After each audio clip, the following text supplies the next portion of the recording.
Welcome everyone to a conversation with Jason Palitsch. I'm your host Chris Jetton, and we're going to spend the next half hour getting to know Jason a little bit better. Jason is a candidate in the 11th Worcester District, which is all our Shrewsbury precincts as well as precincts 4 and 5 in Westboro. We're also being joined by two great panel guests who have some questions and some great conversation with Jason. Dr. John P. Collins, who's a former superintendent of the Shrewsbury Public Schools, and Nina Mahanka, who's a town meeting member from Precinct 9. Welcome to everyone. Thank you, Chris. It's nice to see everybody. I'll start off by saying I've known Jason for a while now, since he was about 17, which, if you do the math, makes me sort of old in this process. And, you know, tonight's about really getting to know where Jason stands on the issues that are important to our community and our residents. So we'll start it off with you, Dr. Collins. I know you have some questions and things you want to hear Jason's point of view on. Yeah, I have about 25 questions. I hope I get anyway, I think what I'll start off with, Jason, first of all, I have to say that I admire you. You know, you've been involved in the political scene for many years, including high school, and I have a tremendous amount of respect for that. And but the question I'm going to just come up with one of the usual suspects, and that is the unfunded mandates. And you know, the unfunded mandate business comes and goes. Bills are filed, they're lost, they go to Ways and Means, and then they're shelved, and so on and so forth. I'd like to know, you know, what is a different approach that you may take on this unfunded mandate thing, because it's so important. You know, the town manager Danny and Joe Sawyer, of course, are very concerned about these mandates, and so instead of just talking about it, what are we going to do about it? So first of all, Dr. Collins, thank you for the question, and thank you for your support. You know, as a school committee member, I want to say that Shrewsbury's public school students are still feeling the benefit of your many years of service as our superintendent. So thank you for your support and also for your years of service to our community. You know, unfunded mandates are probably one of the most important issues that both Shrewsbury and Westboro as communities are facing. You know, the mandates that come down from both the state government and also the federal government that put a financial burden on our cities and towns that are cash-strapped really have a detrimental effect on the level of services that our cities and towns are able to provide.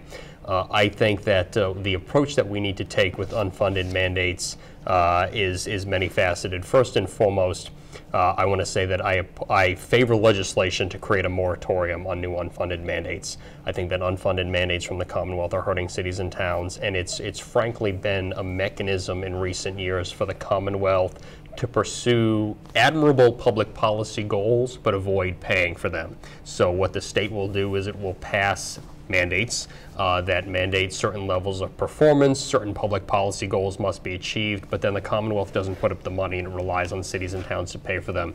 I favor legislation that forces a moratorium on new unfunded mandates. I also favor a comprehensive study, and this is legislation that has come up in session after session for a number of years.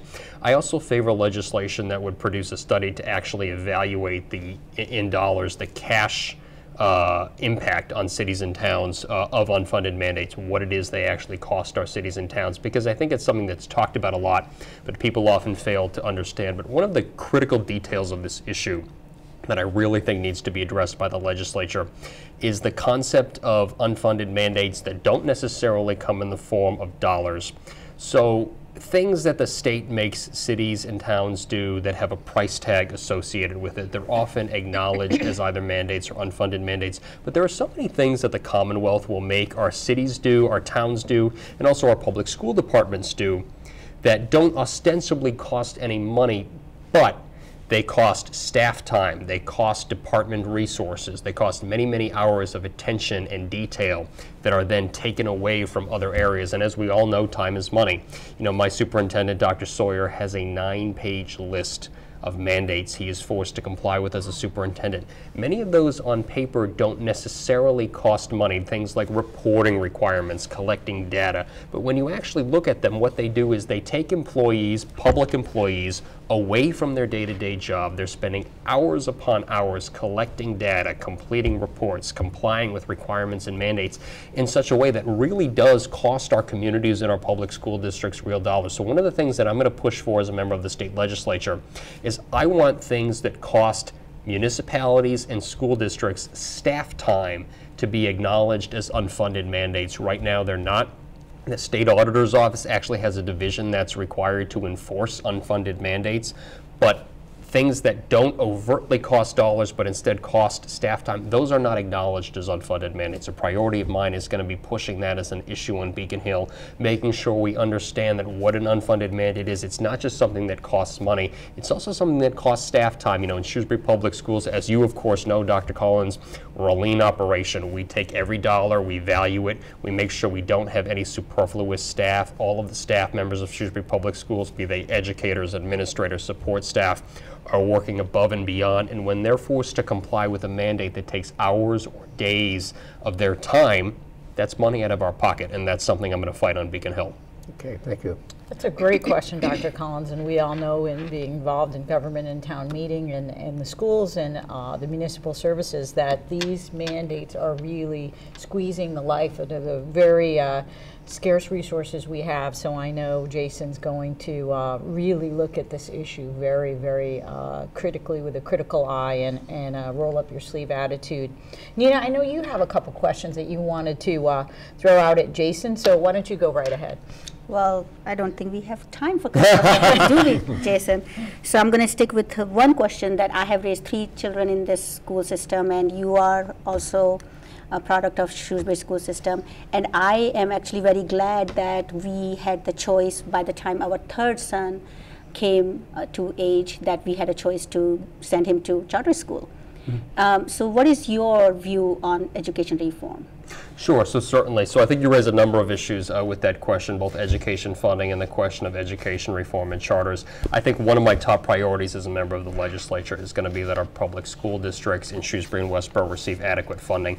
The first component of that is going to be that for the first time in over 20 years, in the next legislative session, the Commonwealth of Massachusetts is going to revisit and revise what is called the Chapter 70 formula. Basically, it is the funding mechanism through which the Commonwealth of Massachusetts provides financial assistance to public school districts across the state. It's a formula that was put into place with a major piece of education reform legislation in 1993 that since 1993 has only been revised piecemeal around the edges. Very few serious changes have been made. Wow. And for the first time in over 20 years, the Commonwealth is going to revisit that formula. I think first and foremost, it is critical Shrewsbury and Westboro have a strong voice as part of that conversation and a strong seat at the table.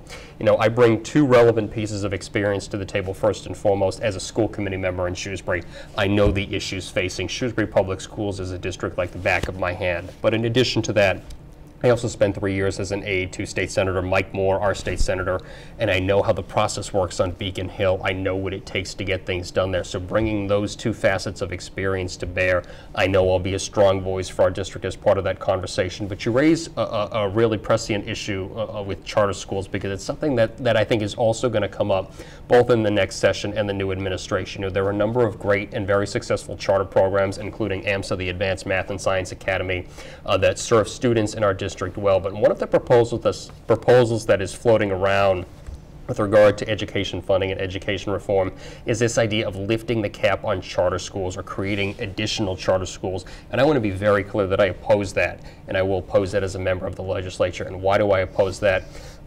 Creating additional charter programs, what that will do is it will take dollars out of the pocket of Shrewsbury Public Schools and Westboro Public Schools without substantial benefit to our students. Most families come to Shrewsbury or Westboro because of the quality and the value that their students receive from Shrewsbury and Westboro Public Schools. And again, there are a few charter programs that serve students very well, particularly those students who have an interest in a particular interest area, such as math and science with AMSA.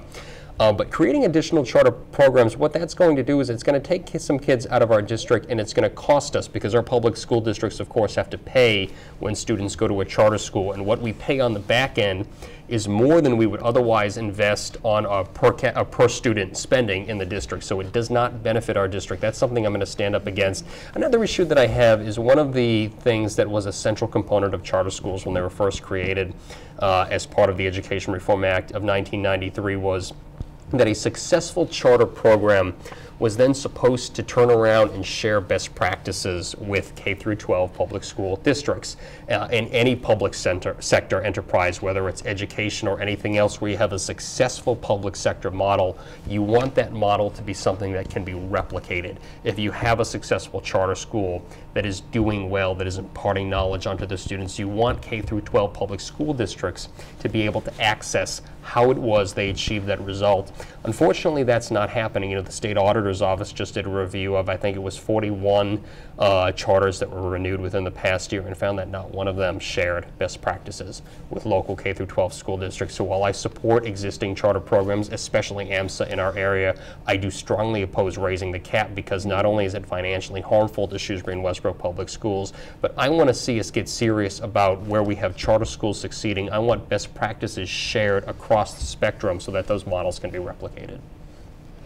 Jason, there's an issue I want to throw out because it affects our kids as well as the adults in the area. And I know we focused a lot of the discussion on the kids, and rightly so. And with you being vice chair of the school committee, what a great time to really pick your brain on those issues, because you know them so well and so deeply and are fighting as we speak. But this is an issue that just came to mind. I saw a program on CNN, had no idea how widespread it was in our area, and I know this is an issue that's very near and dear to you and dovetails with some experience you have now in your current professional life, and that is what's becoming rampant with our mental health and services and our substance abuse counseling, that we have a problem here in this region. We have it federally, one would argue, but this region of the state, this area that you're serving, that you're going to go on Beacon Hill and fight for, is really being gripped by a very serious issue, and I know it's important to you, and I'd love to hear your point of view on it, because it's a very, very serious issue. Thank you, Chris, for bringing that up and addressing the opiate abuse crisis that has gripped the Northeast. It's going to be one of my top priorities in the legislature. In my day job, I currently do public affairs for an agency called Veterans Inc. It's a 501c3 nonprofit. It serves veterans in need and their families, and that agency sees a very high rate of substance abuse amongst the individuals that it serves.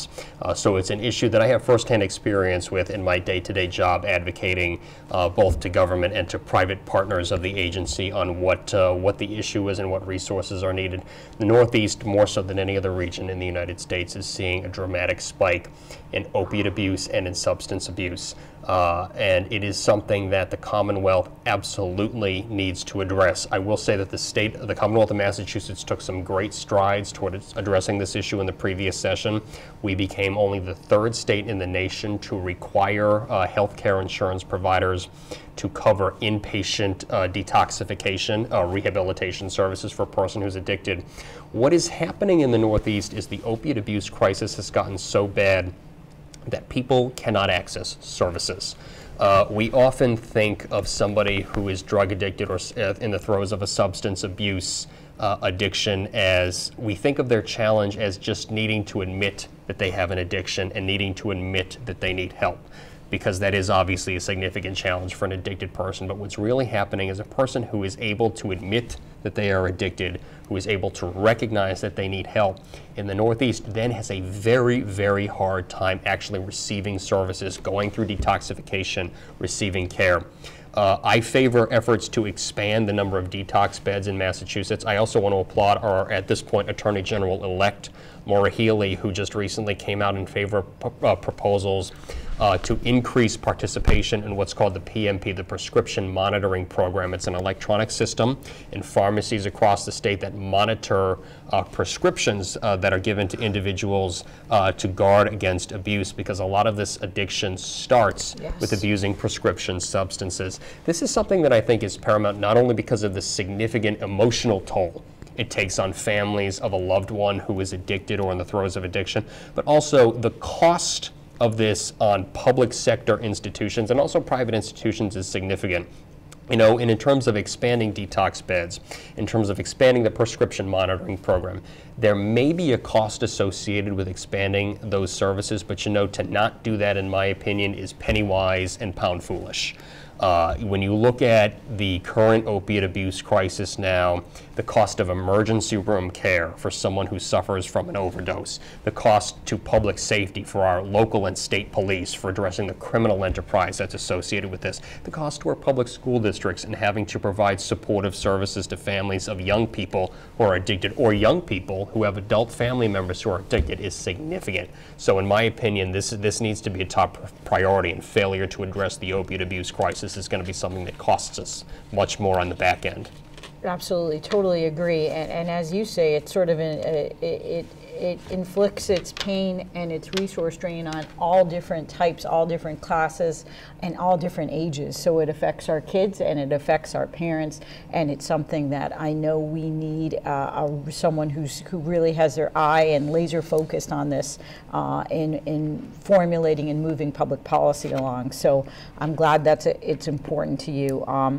Another area, and I'd love for both of you to talk about as well, is we've got some really promising economic drivers in the region with biotech and healthcare, but we still face our challenges with creating new jobs, keeping people employed, keeping people paid at a comparable rate for them to invest in the economy. Central Mass, 495 with Westboro, being right on the edge of that. There's some challenges. How do you go up to Beacon Hill and understand those challenges and work with the existing legislature to really promote job growth? So I think that one of the most important areas, and I'd love to have the two of you weigh in on this issue when it comes to job growth, is expanding access to the public higher education system in Massachusetts. As you mentioned, the industries that are growing in Massachusetts, from medical device manufacturing to biotech, healthcare, they're high-skilled professions. There are great jobs in those industries that are growing, in those companies that are part of it, including in manufacturing, that are replacing sort of the old manufacturing sector we've seen leave. But to access those new jobs, it requires a lot of folks to get retrained or to go back to school or to learn new skills. That's something that our community college system in Massachusetts was designed to do, but actually when I was working for the legislature in Senator Moore's second term, I was fortunate to get some great experience. He became the Senate chairman of the Joint Committee on Higher Education.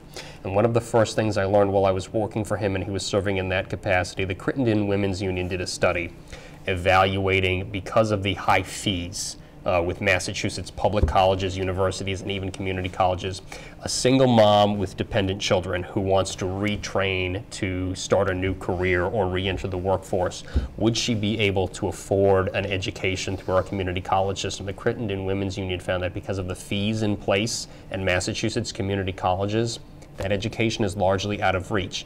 If you're someone who's been out of work for a while, if you're struggling in a job that doesn't pay wages, if you're trying to support a family, getting retrained, even through our public colleges and universities, which were designed for working and struggling people, that's not affordable anymore because of the fees in place. And so a top priority of mine in the legislature is going to be addressing that.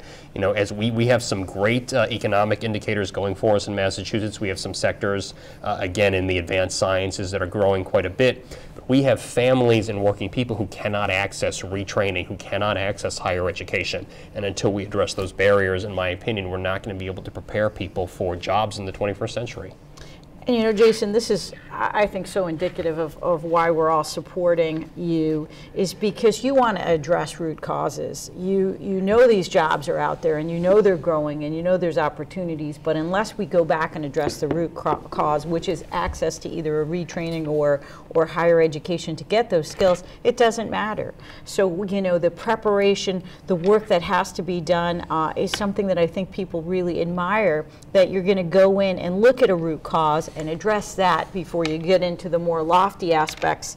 But when you talk about candidates and you talk about where they stand, I'm going to bring up the T word, because a lot of times people, and especially our viewers tonight, may think they, based on either your political party or where you stood on an issue before, know where you stand. But if you can give us an overview, and the T word, of course, is taxes, which tends to polarize everybody these days. Talk a little bit about that, because I think our viewers really want to know where you stand, and they shouldn't make assumptions about, they should hear it from you and And if tonight's program isn't enough, they can go to your website, they can meet with you, they can have coffee with you. Jason's about the most accessible guy that we know, and he's been knocking on doors 24/7, meeting our community and trying to understand what's important to them. So tell me about the T word. So I am in favor of no new taxes at the state level. You know, I learned public policy here in Shrewsbury as a town meeting member. You know, here in Shrewsbury, as Nina and Dr. Collins will know, having been in the trenches of a lot of fights to make sure we're able to have the resources we need to provide local services, we squeeze every dollar. We make sure every dollar is spent in an efficient manner. We make sure every dollar spent is achieving the services that they're supposed to achieve. From my experience in 3 years working in the legislature, I truly believe that a lot of the investments that we need to make at the state level in public education, be that K through 12 or higher education, and in addressing the opiate abuse crisis, I believe a lot of those investments can be made with a reprioritization of existing resources. There is waste in state government, and it is a priority of mine to root that out and eliminate it. So I have taken at the state level a no new taxes pledge. That's fantastic. I mean, I'm sure, you know, with families struggling, to know that you're going to toe the line, that whatever resources are being given, you want to see used wisely, that's important. We know, being involved in a lot of Shrewsbury discussions, that's certainly a subject that's very near and dear to this community and to the Westboro families as well. You know, the stability of families, I think when you look at that and you look overarching of what's the strength of a community like Shrewsbury or Westboro, it's really how that family unit survives both economically and emotionally, and I know that's very important to you. Speak to that a little bit. Speak to about that stability. How do you go up and fight every day to strengthen that family unit, which in turn strengthens our communities and the Commonwealth in general, you know, but you've got to start at the building block, don't you? Sure. So family economic stability is another priority of mine, and there's a number of facets to that. First and foremost, I'm in favor of a strong minimum wage. I think that evidence shows that every time the minimum wage is raised in the Commonwealth, as it recently was, it improves the state of our economy because those who are dependent on the minimum wage invest that money right back in. But in addition to that, you know, voters across the Commonwealth and also here in Shrewsbury and Westboro just this past fall passed earned sick time to create a new law in Massachusetts. Again, we're the third state to do so, to require that companies provide or employers provide families with earned sick time. So families who are working, who are contributing to their employers, are able to receive sick time so that if they are inflicted with an illness, they are able to continue to have a livelihood and not have their lives destroyed as a reward for the work that they've done, as a reward for the input that they've given to our economy, the productivity that they've contributed.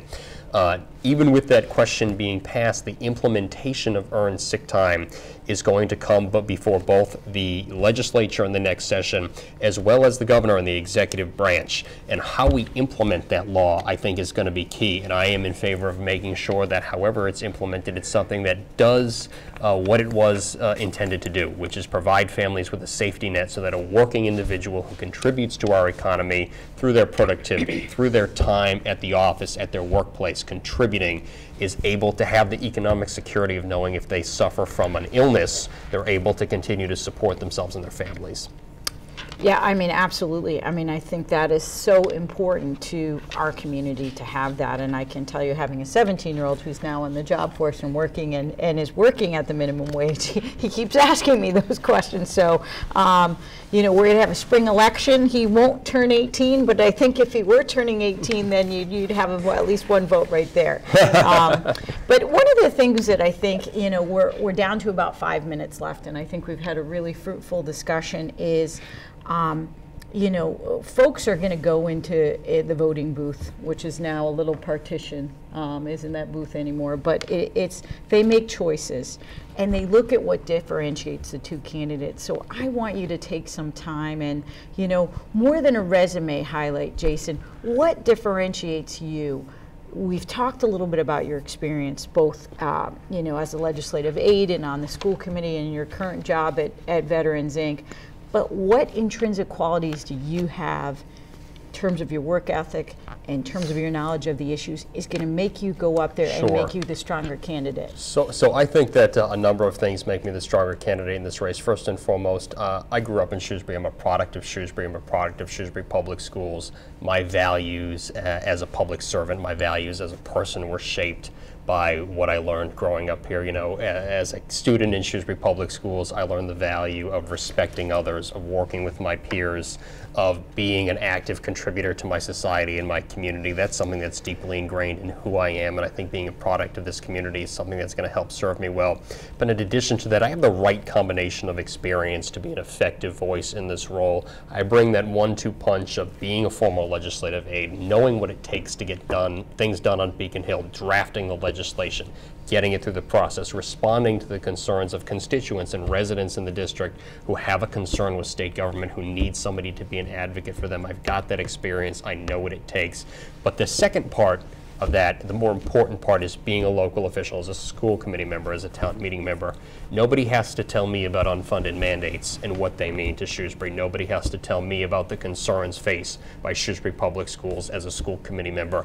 I know those. I'm ready on day one to get the job done. That's the kind of experience and the kind of, not just public sector experience, but the kind of life experience I bring to the table to be the strongest possible voice for this district. Wow, very, very, very compelling. Jason, I know one of the goals and objectives of when we reach out to the viewers tonight, if what you're saying, what we're all saying is resonating with them, is how they get in touch with you. How do they join the team? Maybe playing a small role, maybe playing a big role. At the very least, how do they come to the polls and support you in the most meaningful way, which is cast a vote for you? Tell us a little bit about access to you, to information, to finding out more. Sure. So folks can visit my website, which is www.jasonpalitch.com. They're welcome to email me, jasonpalitch@gmail.com or palitchforrep@gmail.com. Love to hear from anybody and everybody. Happy to talk to people one-on-one. You know, my primary strategy in this campaign is knocking on doors, getting out there, talking to folks one-on-one. I want to hear what concerns are of importance to people. I want to be able to talk to them about issues that are important to them. So visit my website, reach out to me, Facebook and Twitter. I'm also there as well, so I want to hear directly from people to the extent possible. So fantastic, and I know the team at Shrewsbury Media Connection, which we're very grateful to, has always been so given us their hospitality to allow us to air this program. We'll have this information on screen, so you'll get more reminders as the program airs. The other thing I wanted to ask you about is, do you have any events coming up? Do you have any interesting gatherings that people can pop in on and see? Sure. So we're having a kickoff rally next week, actually. Thursday, January 15th, we're having a big kickoff rally at Moronis Park right here in Shrewsbury on South Quinsigamond Avenue, 52 South Quinsigamond Avenue. And our special guest at that rally is going to be a good friend and supporter of mine, our Congressman Jim McGovern. Oh, fantastic. So open to the public. Love to have anybody and everybody come and be a part of that great event. Yeah, it sounds like a great time. You know, many of us know Jim as our congressman. It's great that he's going to be down there and supporting you and telling folks about you. So, you know, as we wrap it up, I hope we've provided you with some information to get to know Jason a little bit more, and not just get to know him, get to understand where he lands on some of these issues. Always an opportunity to know more. Jason, we'll take the time to speak with you. I've enjoyed the half hour has gone very quickly. I want to thank my two guests here, Dr. John P. Collins and Nina Mahanka. I'd like to thank you, Jason, and appreciate your public service and your willingness to run for the 11th Worcester District. And everyone, we're going to see you in the spring when you come to the polls. Thanks and have a nice evening.